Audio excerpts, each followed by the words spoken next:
How did you get into public relations? Keuka College. Keuka College had lost their admissions director, and the man who was doing public relations, Bruce Westerdahl, said that he would take over admissions because they needed to have somebody come in right away. This wasn't a position that you could just leave hanging. Public relations at that time involved a lot of legislative relations. And Ted Lindsley, who was the director of development at that time, said to my husband, you know, your wife would be good at this. So then Fred came home and said, Ted Lindsley thinks you should apply for the job at the college. So, but nothing ventured, nothing gained. I had never done anything like that. I had done legislative relations for AAUW. I had done publicity for AAUW. So all the skills that I had for that job came through volunteer work in AAUW.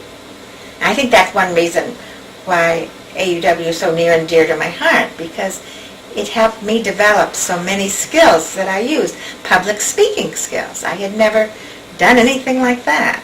And so, you know, I just am so grateful for the opportunities that I had. When I was hired, the first thing I had to do was to put out the alumni news. And it wasn't just a matter of class notes. I mean, I could do that. But they gave me a wonderful mentor, Chuck Wallace, who was a writer and author. And he and I worked together. And I was right here. I knew where I was, right at the bottom. And there was only one way up. And I learned everything I know about writing and editing. I learned from Chuck Wallace. And, I mean, a job that you grew every day. College catalog. Not only did I have to do the publications, internal publications and external publications, but I had the community relations, I had the government relations.